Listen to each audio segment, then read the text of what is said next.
ಒಂದು ಐತಿಹಾಸಿಕವಾದಂತ ಗೆಲುವನ್ನು ಭಾರತೀಯ ಜನತಾ ಪಾರ್ಟಿ ಮತ್ತು ಎನ್ಡಿಎಗೆ ಒಂದು ದೊಡ್ಡ ಬಹುಮತವನ್ನು ಕೊಡೋದ್ರ ಮೂಲಕ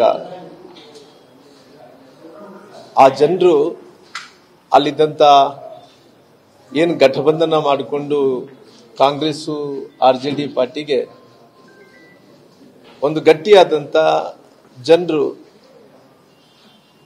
ಮುಂದಿನ ದಿನಗಳಲ್ಲಿ ದೇಶದಲ್ಲಿ ಒಂದು ದೊಡ್ಡ ಬದಲಾವಣೆ ತರಂತ ವ್ಯಕ್ತಿ ಯಾರನ್ನ ಇದ್ದಾರೆ ಅಂದ್ರಿಗಿನ ಅದು ದೇಶದ ಪ್ರಧಾನಮಂತ್ರಿಗಳಂತ ನರೇಂದ್ರ ಮೋದಿಜಿಯವರು ಜೊತೆಲಿ ಅಮಿತ್ ಶಾ ಅವರು ಅಂತೇಳಿ ಅಲ್ಲಿದ್ದಂತ ನಿತೀಶ್ ಕುಮಾರ್ ಅವರು ಒಪ್ಪಿ ಜನರಲ್ಲಿ ಗೆಲುವನ್ನು ಕೊಡುವಂತ ಕೆಲಸ ಕೂಡ ಮಾಡಿದ್ದಾರೆ.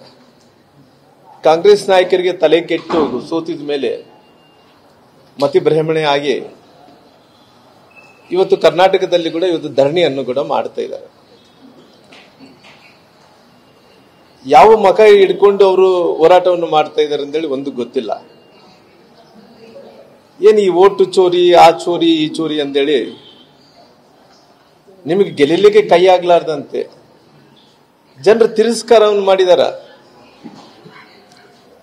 ಯಾರು ನಿಮ್ಮನ್ನ ಕೈ ಹಿಡಿತಿದ್ದಾರೆ ಹೇಳ್ರಿ? ಪ್ರಾದೇಶಿಕ ಪಕ್ಷಗಳನ್ನು ಎಲ್ಲವನ್ನು ಕೂಡ ಮುಗಿಸಂತ ಕೆಲಸ ಮಾಡ್ತಾ ಇದ್ದೀರಿ. ಒಂದು ಐತಿಹಾಸಿಕವಾದಂತ ಗೆಲುವನ್ನು ಭಾರತೀಯ ಜನತಾ ಪಾರ್ಟಿ ಮತ್ತು ಎನ್ಡಿಎಗೆ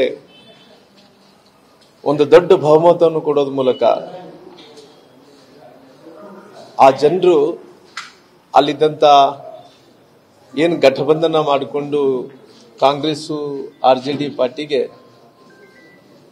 ಒಂದು ಗಟ್ಟಿಯಾದಂತ ಜನರು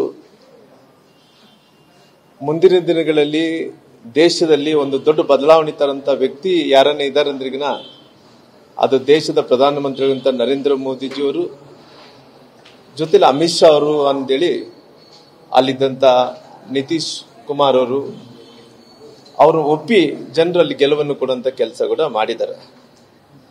ಕಾಂಗ್ರೆಸ್ ನಾಯಕರಿಗೆ ತಲೆ ಕೆಟ್ಟು ಸೋತಿದ ಮೇಲೆ ಮತಿಭ್ರಮಣೆ ಆಗಿ ಇವತ್ತು ಕರ್ನಾಟಕದಲ್ಲಿ ಕೂಡ ಇವತ್ತು ಧರಣಿಯನ್ನು ಕೂಡ ಮಾಡ್ತಾ ಇದ್ದಾರೆ. ಯಾವ ಮಕ ಹಿಡ್ಕೊಂಡು ಅವರು ಹೋರಾಟವನ್ನು ಮಾಡ್ತಾ ಇದ್ದಾರೆ ಅಂತೇಳಿ ಒಂದು ಗೊತ್ತಿಲ್ಲ. ಏನು ಈ ಓಟು ಚೋರಿ ಆ ಚೋರಿ ಈ ಚೋರಿ ಅಂತೇಳಿ ನಿಮಗೆ ಗೆಲ್ಲಲಿಕ್ಕೆ ಕೈ ಆಗ್ಲಾರ್ದಂತೆ ಜನರು ತಿರಸ್ಕಾರವನ್ನು ಮಾಡಿದಾರ. ಯಾರು ನಿಮ್ಮನ್ನ ಕೈ ಹಿಡಿತಿದ್ದಾರೆ ಹೇಳ್ರಿ? ಪ್ರಾದೇಶಿಕ ಪಕ್ಷಗಳನ್ನು ಎಲ್ಲವನ್ನು ಕೂಡ ಮುಗಿಸಂತ ಕೆಲಸ ಮಾಡ್ತಾ ಇದ್ದೀರಿ.